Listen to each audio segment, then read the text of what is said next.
好，我们现在画这个叶子哦。我们先来把这个嫩枝干、嫩叶先画出来。那我们先调一个画嫩枝干、嫩叶的颜色。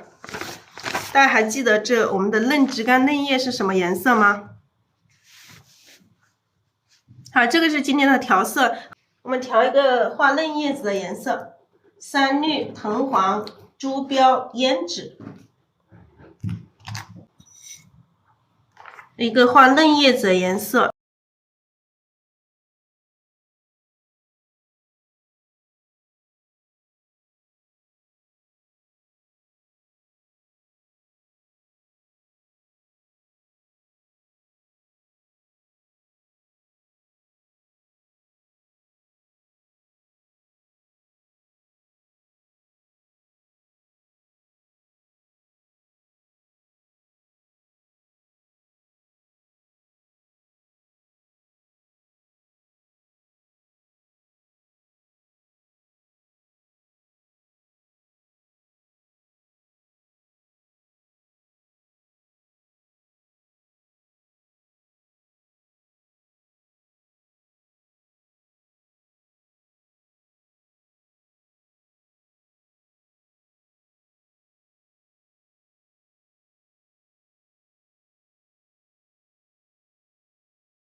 来，我们现在是调的这个画嫩叶子的颜色，嫩叶子的颜色是这个三绿加藤黄，然后调一点这个朱标，然后笔尖蘸胭脂。先把这个三绿和藤黄调和，然后再调一点点这个朱标，调一点朱标。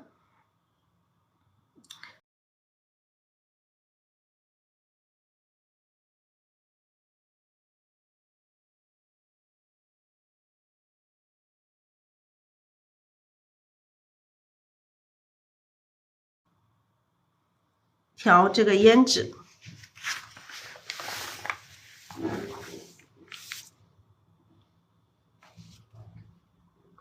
好，这个花苞我们让它这样子。我们先来画一组这个叶子的，哇，这个水分特别大，水分稍微有一点点大，有一点点大。幸好下笔不是太重。这里来一组，这里来一组。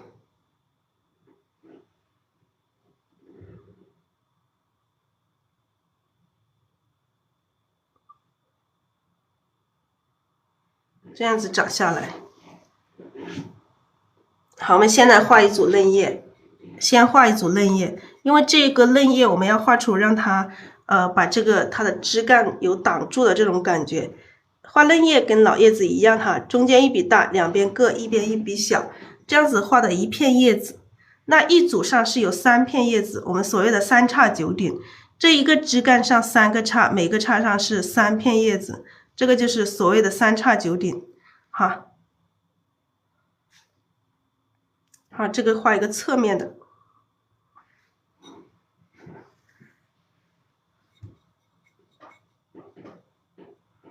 画嫩叶子是4种颜色，4种颜色。我们画下面这一组，中间一笔大，两边各一边一笔小，但是两边两笔要有所不同，要有区别，要有这个大小的变化，一笔大，一笔小。我们画都是在画变化。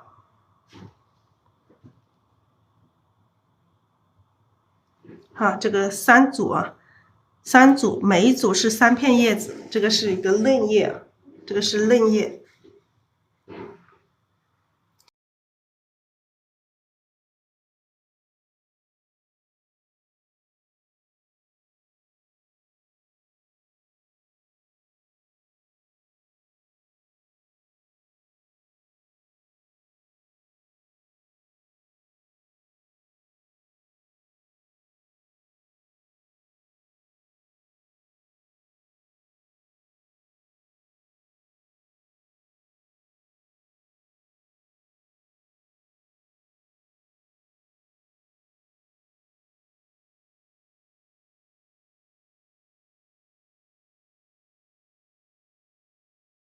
这个颜色是这个底色是这太白加紫色，然后调的这个，然后调这个藤黄，还有玫瑰红，还有胭脂。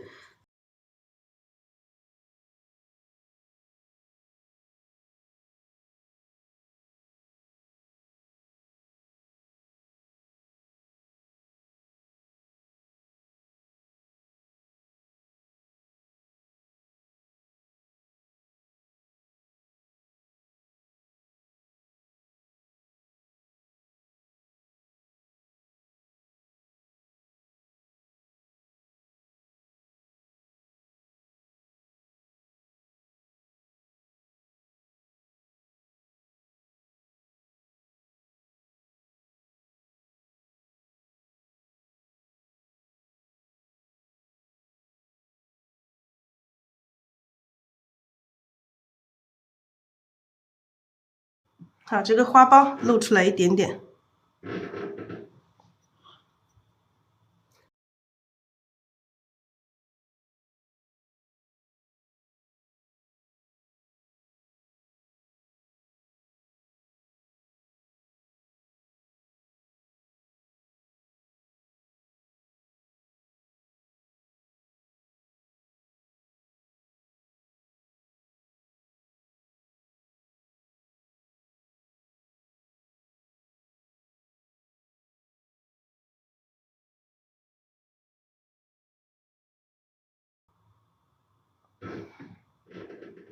好，把这个枝干画下来。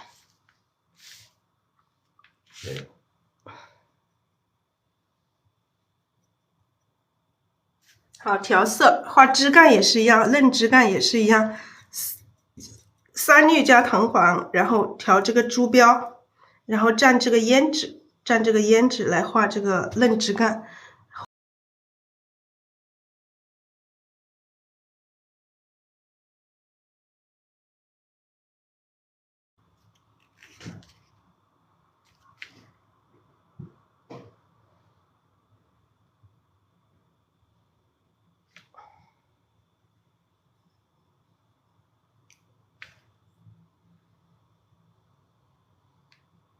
好，这个枝干让它这样子出来，有一点弯度，不要把这个枝干画的太过于直了，让它有一点点弯度，让它有一个展折。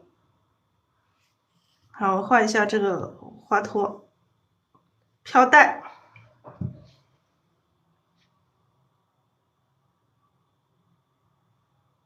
再画一些，看一下哪里再添一些叶子。还要哪里再添一组叶子？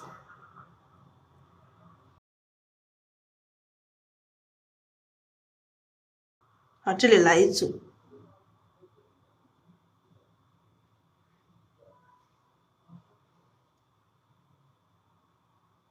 这里来一组，这里让它叶子更加丰富一点。好，这个花苞的枝干，调多一点颜色，颜色太少了，调一点颜色，依次的调哈。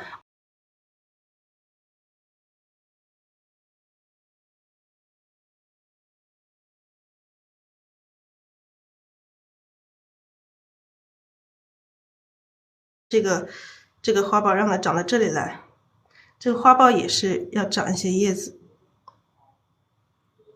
这个让它伸出来，让它跳出来一组，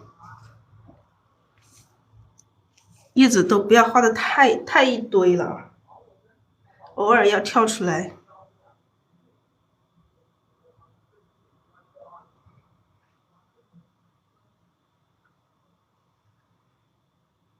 这里来一组，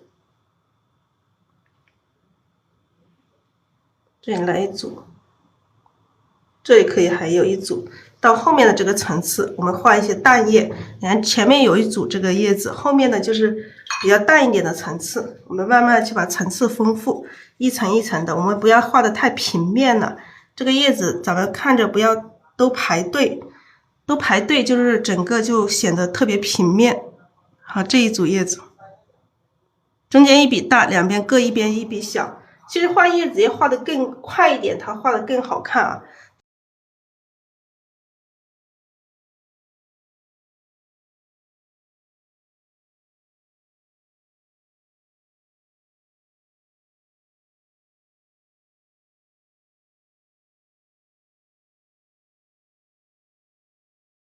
好，这一组，这里来一组，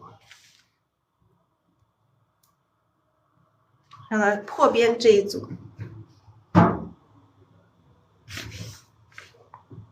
好，我们这个嫩叶哈，继续画叶子特别重要，就是每一片叶子安排在哪里也很重要。你看我为什么在这里画一组呢？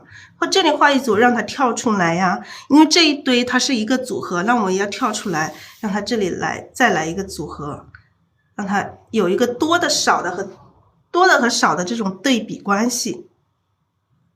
好，这个是这样子侧面的。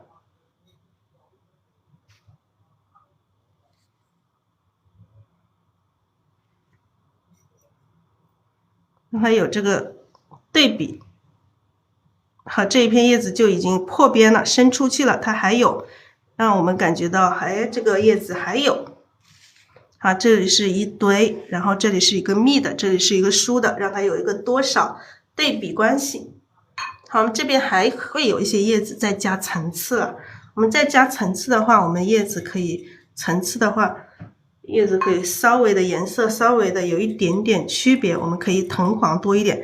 刚刚第一层我们藤黄可以少一点，三绿多一点，那么现在这一层我们可以藤黄多一点，让它在颜色上有一点点区别，微差，有一点微差的区别。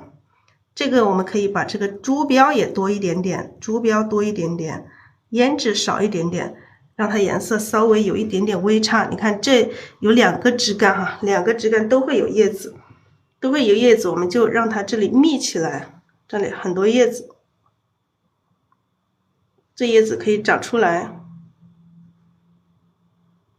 你看这个层次不同，它这个叶子的颜色又不同，可以这里生出来一组。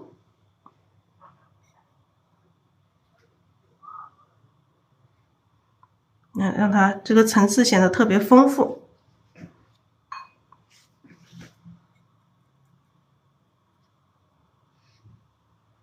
好，这里有一组，这里有一组，我们可以挑出来，也是一样的，中间一笔大，两边各一边一笔小。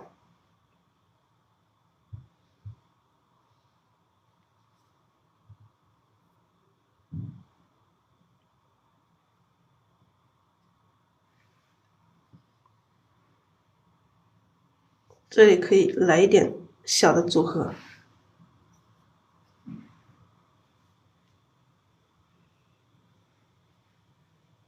让它这个密的地方很密，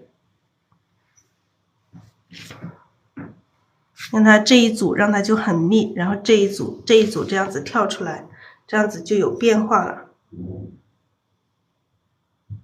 啊，这一组叶子是不是很丰富了？有层次感了，有没有？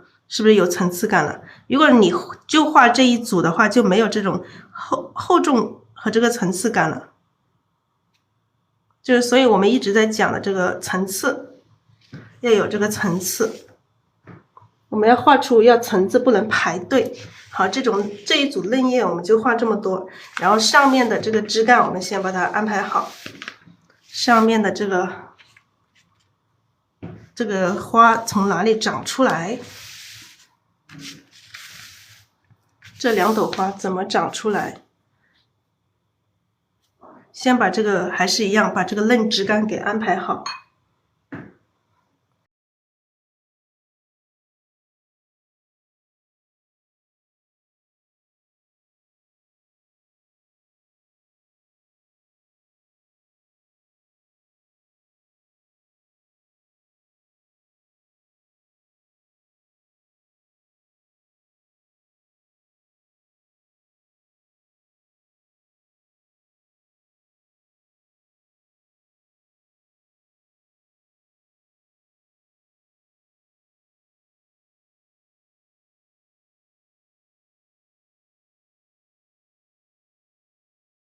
好，这个从这里长出来吧。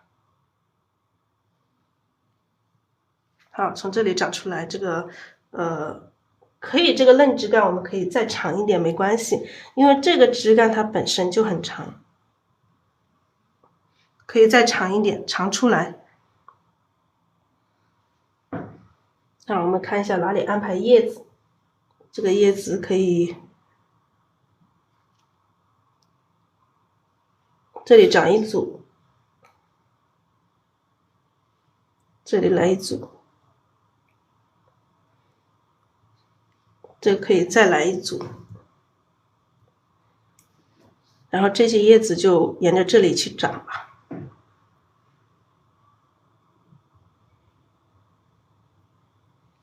沿着这边这些地方去长出来，然后这边可以伸出来的一片叶子可以跳出来一组，跳出来一组，其他的就沿着这边去长。大概把这个叶子的位置先安排好，先把叶子的位置安排好。这个就是为什么我这么安排，这么计划，就是让大家看清楚、看明白这个叶子从哪里长出来的。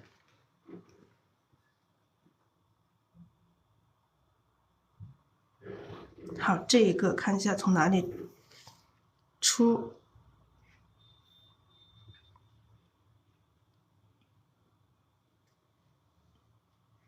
好，这个枝干从这里来，还是一样，我们这边可以长一组，这一组叶子，这里来一组，这里来一组。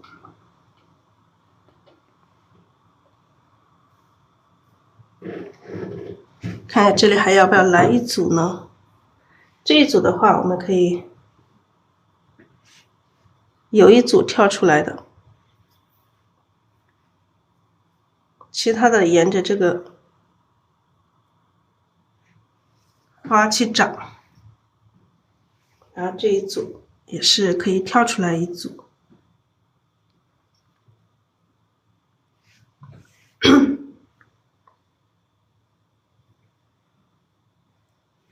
好，我们先安排把这些叶子安排好之后，我们再去把这些叶子给补充下去。我们哪里我们要我们要知道这个叶子从哪里长出来的，所以我们要先安排。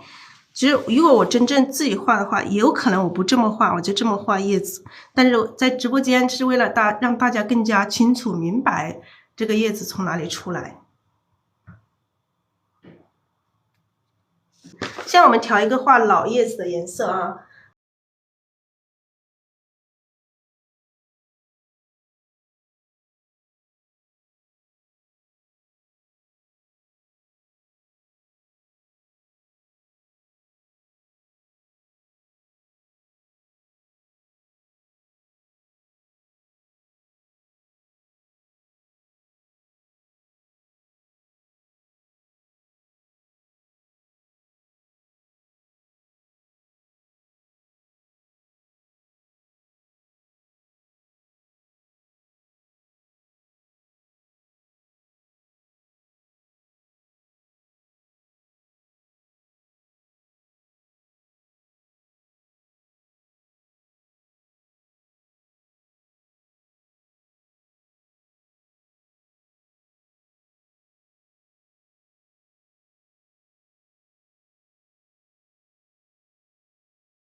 好，我们现在开始画叶子了。根据我们这个安排，这个叶子安排的地方，我们先来加叶子。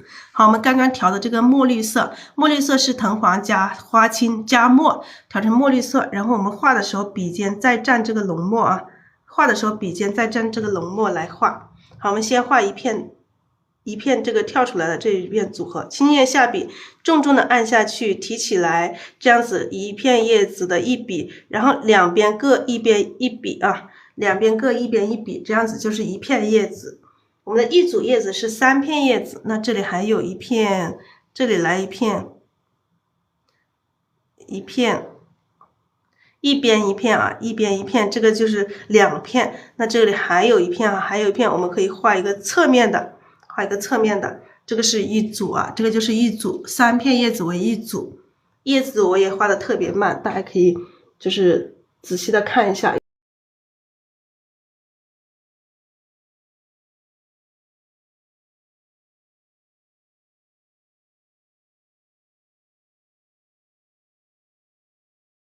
选一个大的啊。这个叶子的话，你们想画尖的，你们就画尖的；想画圆的就画圆的，这个看自己喜欢。这个完全看自己喜欢，圆的、尖的都可以。好，这里画一组，圆的、尖的都可以。这个叶子你可以尖一点，带一点尖啊，带一点尖，让它更加有姿态一点点也是可以的。好，这里一组，然后我们画叶子都是先沾这个墨绿，然后再沾一点，再沾一点这个浓墨，然后画这一组。伸出去，哎，伸出去，一边一笔。这个画叶子够慢吧？能看清楚吧？其实我平时自己画，我没有画的那么慢的哦。好，这一组，它这边这一组就看不到了，在后面了。但是我们要画出来一点感觉出来，也要画出来一点，到后面去了啊，看不见了。但这个层次感还是要出来。这里就3组了，对吧？3组叶子了。虽然说有一些藏起来看不到，所以我们也要画出一些藏起来看不到的东西，不然的话它就没有这个层次感了。好，我们这一组来再画这一组，这组还是一样的，先画出这个掉出来这一组叶子哈，轻轻的下笔，重重的按下去，提起来，然后一边一笔。两边2笔的这2笔要有所不同啊，要一笔大一笔小，让它有变化。我们一直在强调的，我们画画就是在画变化。好，画这一组，一组叶子是3片叶子组成啊，3片叶子组成。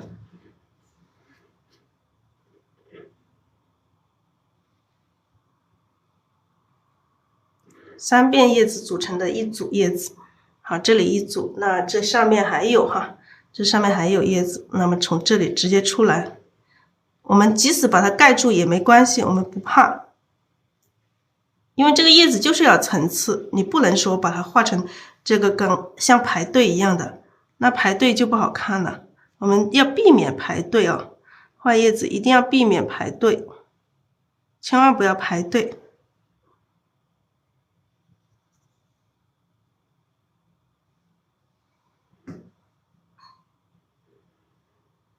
那这边显得特别丰富，感觉很密很多。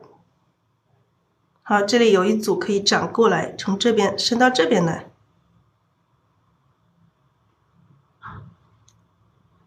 从这个尖伸出来。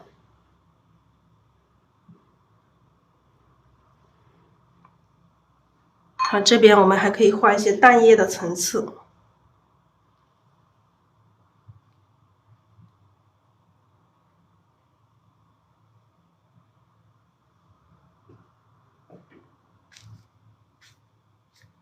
这一笔的话，要不要都可以。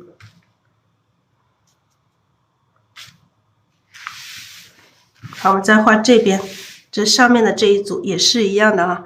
我们先，它沿着这个花下面先长一些，不管从哪里下笔，我们先画，中间一笔大，两边各一边一笔小，画成一片叶子。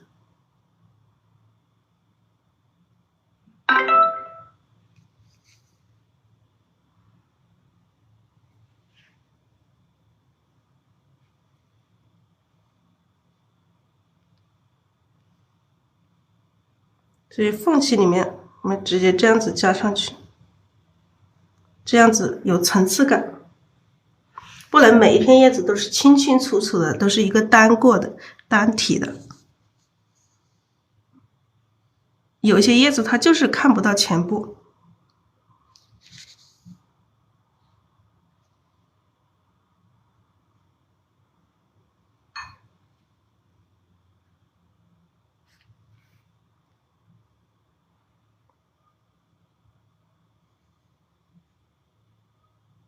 有些叶子就是只看到部分。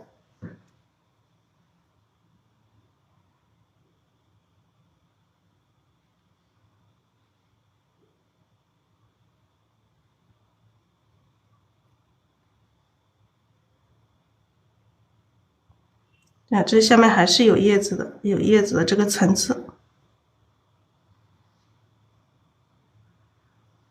啊，显得这个层次很多，不用说每一片叶子都清清楚楚的。好，这里再来一组，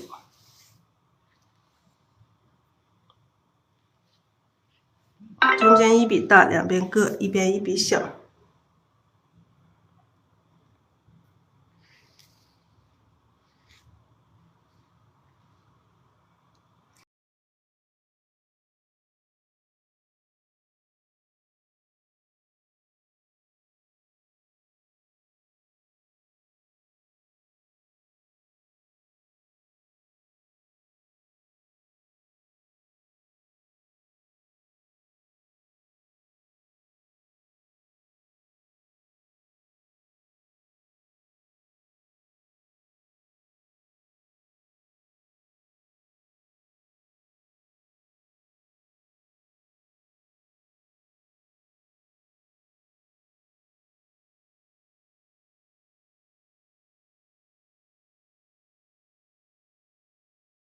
这里有一组，好像这些叶子有一些也是从这边长过来了。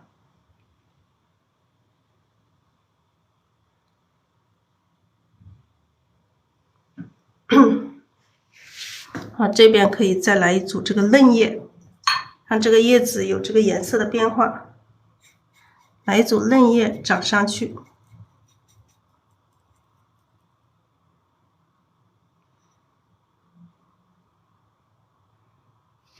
跳出来，中间一笔大，两边各一边一笔小，两边的这两笔要有所不同，一笔大一笔小，不要两笔画成一样大。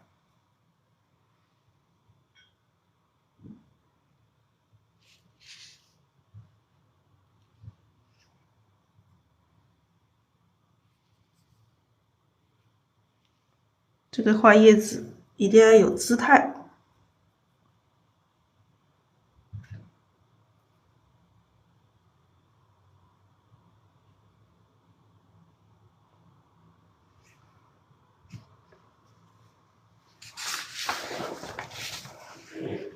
好了，看一下，我们再看一下。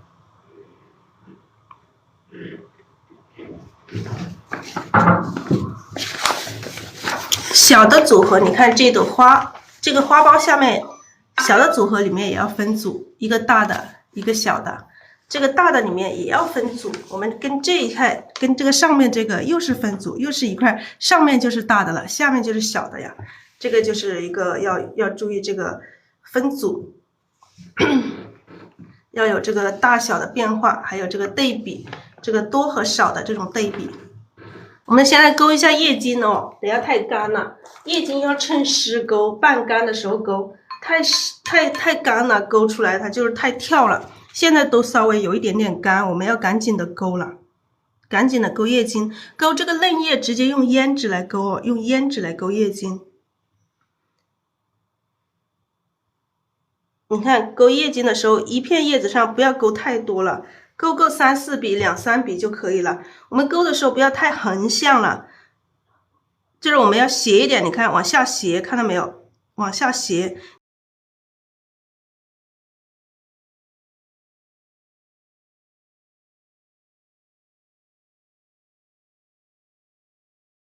就是要斜一点啊，这样子往下斜，往下斜，往下斜。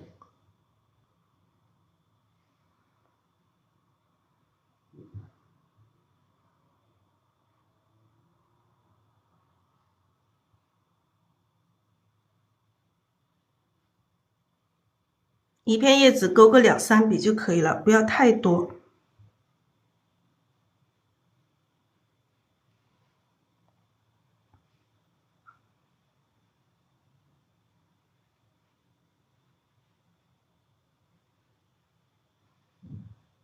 用这个胭脂，这个嫩叶直接用这个胭脂来勾就可以了。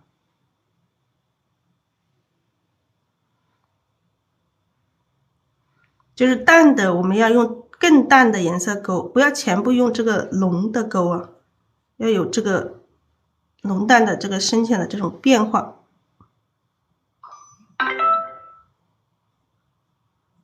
好，后面这一层我们加一点水，笔尖上蘸一点点水，用淡一点的这个胭脂调一点水，不要太浓了。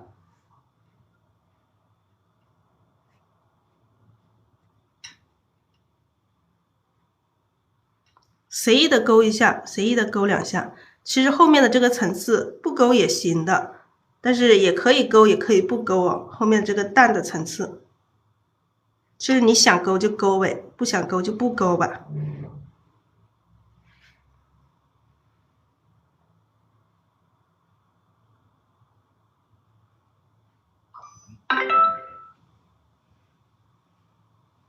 你看刚刚说叶子的侧瓣，叶子的侧瓣你把这个叶茎勾偏一点，它就是侧瓣；你勾在正中间，它就是正瓣，明白吗？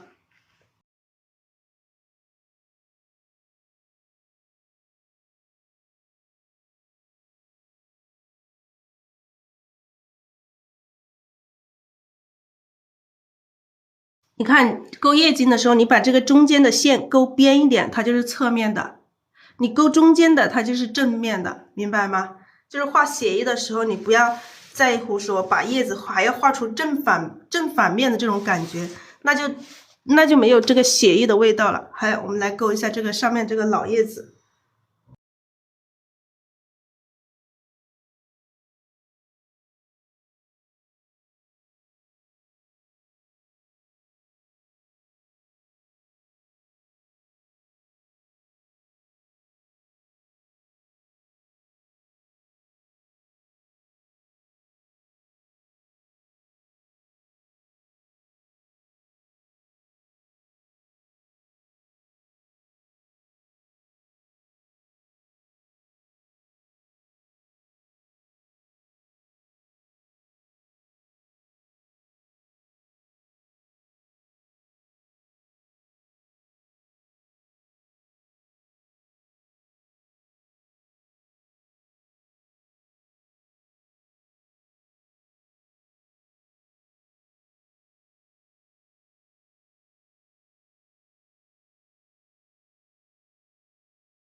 勾叶尖的时候不要勾太多，一片叶子上3、4笔就可以了，2、3笔、3、4笔就 O 了。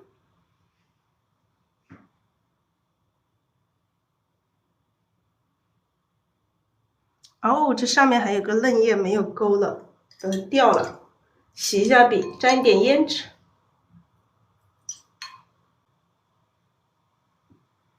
这里还有一组嫩叶没有勾，嫩叶用这个胭脂来勾的啊，用胭脂来勾的。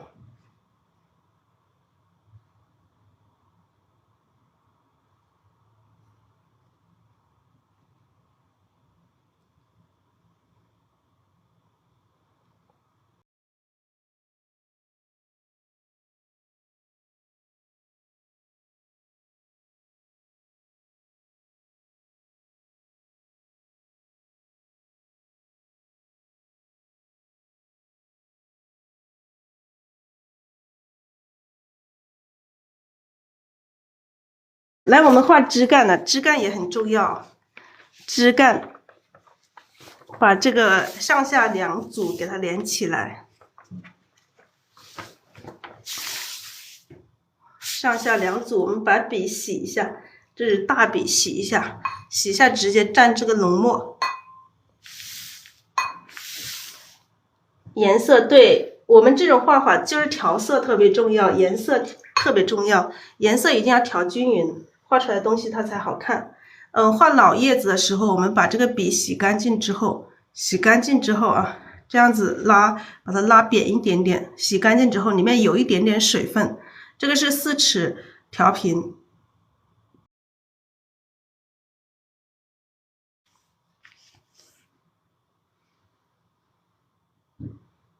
好，我看一下这个枝干从哪里长哈，从哪里长。这个大的枝干我们先把它定出来。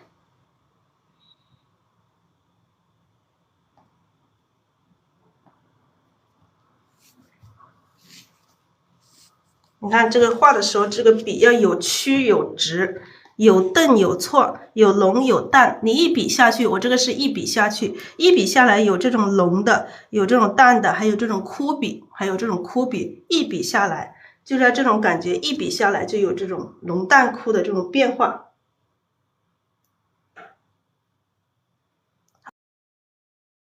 花苞它是在上面的一个层次，所以我们要把这个花苞这个枝干先把它画了。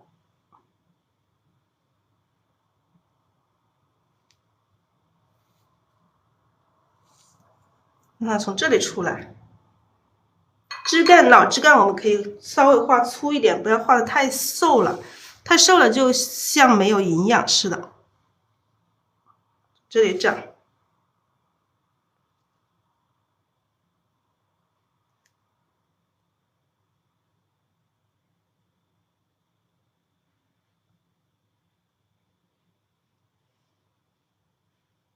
这里长一些这个枝，穿插一些枝过去。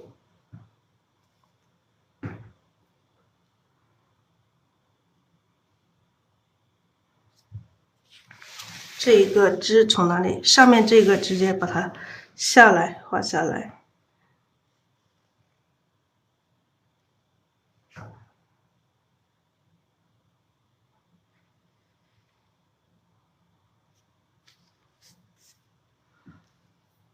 一笔墨下来。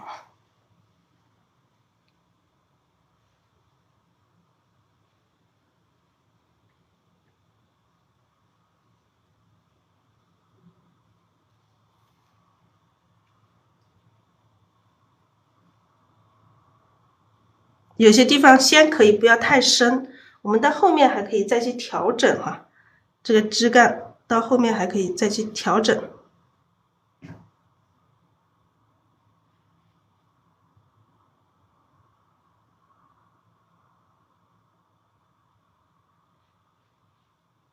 这里有一个穿插。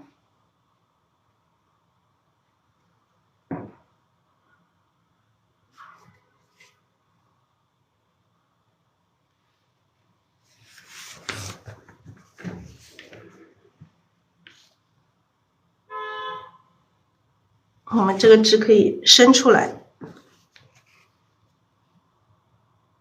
看从哪里伸出来啊？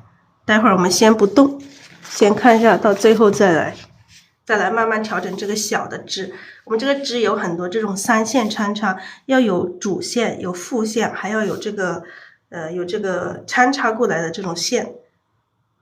好，这一支。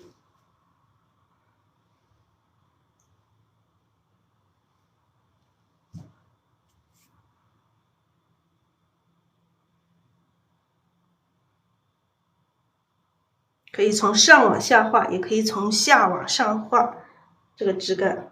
那我们这一个从下往上画一下。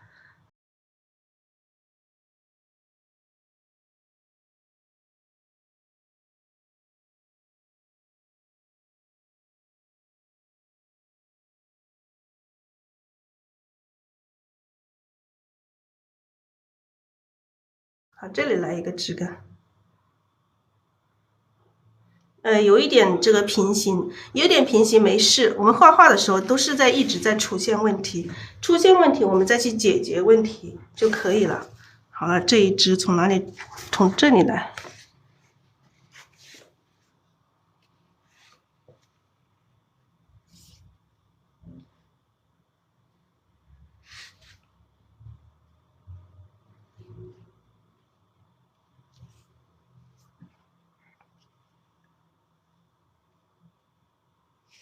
好，一支主的，一支副的，然后一支这个穿插的，这个是不是很符合这个枝干的出枝的这个画理？是不是一主一次一穿插？所以这个我们画画就是要这个画理一定要在啊，然后后面还有这些还有很多细节的穿插，还会穿插很多这个细的这个小的这个枝。然后我们让这个枝干慢慢的再丰富起来。好，我们这里再来一个枝出来，这个枝我们就让它单独出来，或者是从这边长出来也可以，从这一根上长出来。看一下怎么出啊？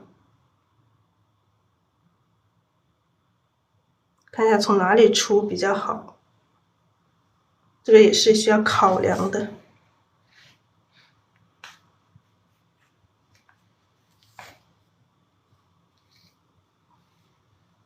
这个可以淡一点啊。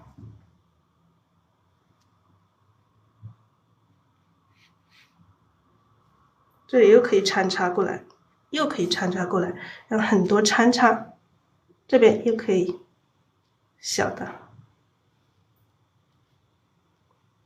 很多这个3线穿插的这种感觉。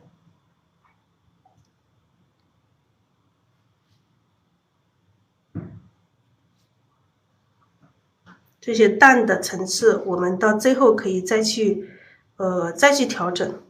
就是你到画完了，等它干了之后，我们还可以再去调整它。像这种有一点平行的，我们要打破它，我们要从中间穿插一个枝出来。好，我们从这里来一个小的枝，从这里穿过来，它可以穿上来。是吧？让这个枝很丰富，还有一些小的枝啊，这些地方也可以长一些小的枝，它也可以穿出去。你想让它穿出去就穿出去，不想它穿出去就长在这里也行。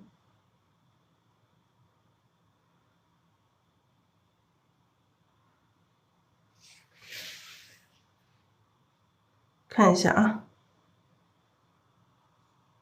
让这里再开一个叉。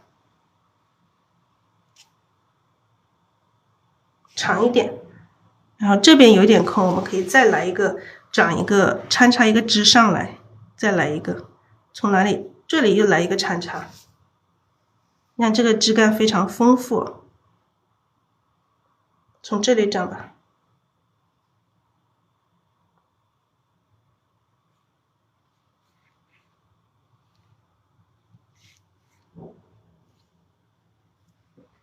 淡淡的。这越到后面，我们的这个枝干越来越淡。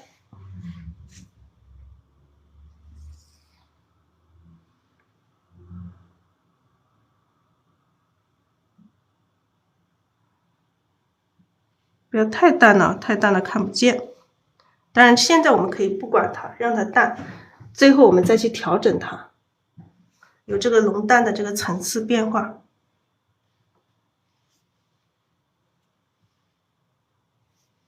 这个有各种参差，你看各种叶子的参差、叶子的层次和枝干的参差，所以我们要慢慢去找。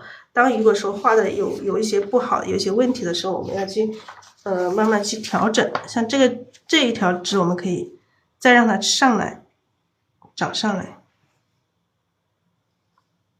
看一下需不需要长出来，让它伸出来吧。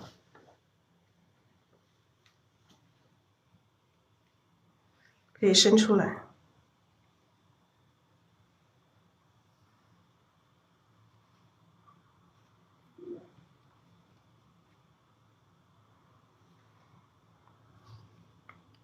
伸出来开一个坎，开一个叉。好的，这些都是最后的一些细节，我们最后可以再慢慢去调整。好，这个枝还没有接上啊，还没有接上，我们要把这个接上。这个怎么接？接到这里了。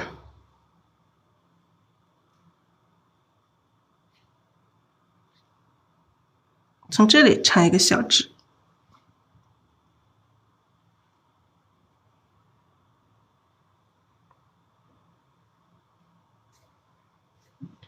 好，这些上面还会有枝干，只是我们已经看不到了。啊，这加深一点点。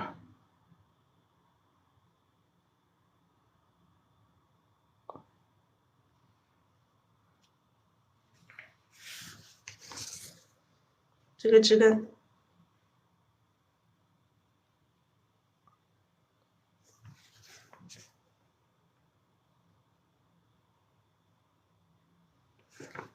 稍微的仔细一点点，其实这中间不画也没事。好，这个枝干就参差的非常丰富了。然后我们现在把这个嫩芽画一些嫩芽，画一些嫩芽加上去。还点一些这个苔点吧，还点一些这个苔点。像有一些地方，我们要随意一点哈，随意一点，不要点的太平均了，不要点的太平均。这个牡丹花的枝干它就是这样子，它会有很多这种节啊，有很多这种节，就是没有长得那么光滑。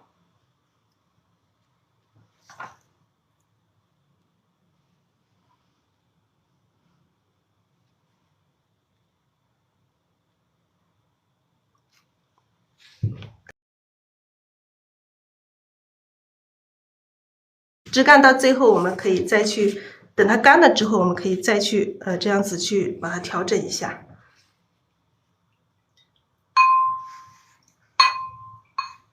然后我们加上这个嫩芽，加上这个嫩芽。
好，这个嫩芽，这个小嫩芽，这个嫩芽也要有大有小。这一组一个小的，这个为什么要有一组嫩芽呢？你看这里有一组，我们要跳出来一个东西，让它这里有一组小嫩芽，显得特别好看，让它特别有生命力的感觉。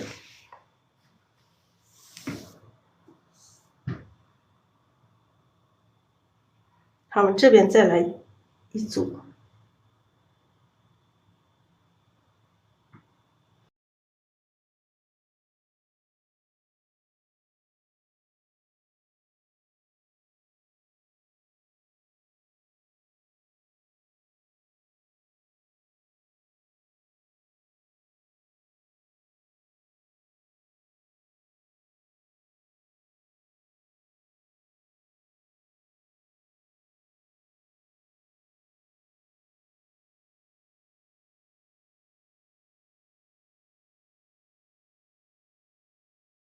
好，每一个嫩芽它会有一些不一样，有大有小，有变化。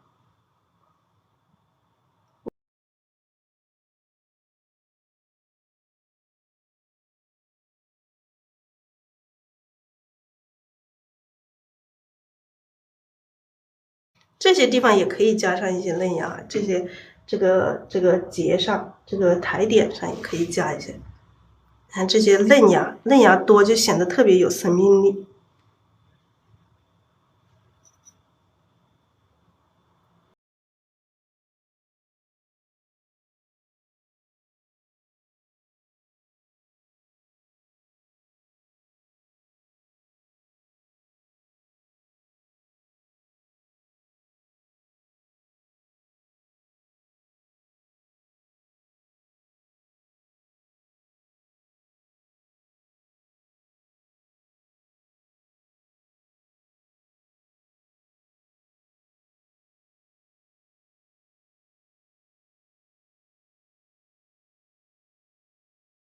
好，这个花相交的地方，嫩枝干和老枝干相接的地方，我们也要画出一些嫩芽。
好，这幅作品的话，基本上，现在我们要画上花心，花心。对了，不要忘记啊，每次都有点忘记花心了，花心特别重要啊。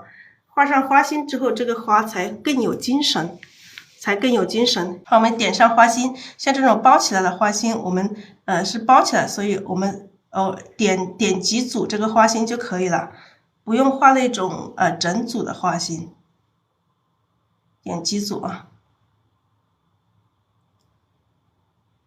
这个花心它是一个包菜型的这个花，它的花心只露出来一点点，画几组，你看这里3个组合就可以了，一个大的组合，这里比较多，这里稍微少一点，然后这里再画2颗，让它有一个3个组合，有个多少的这种对比就可以了，就不要画的太散了。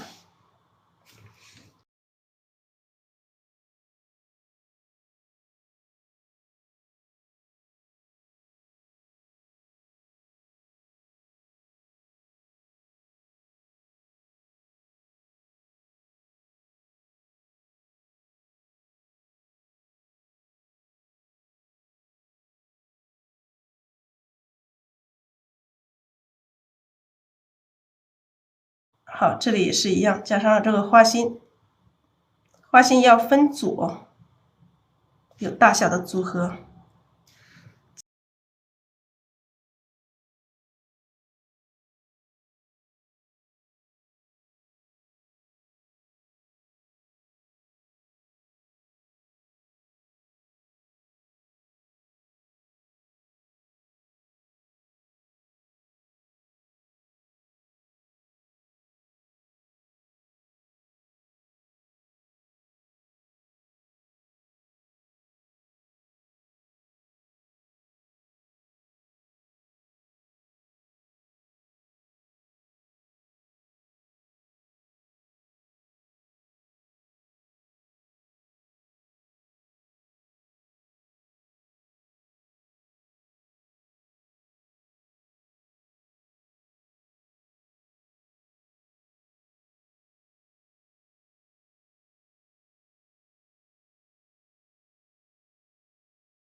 好，现在就完成了，完成了，我拿下去给大家欣赏一下。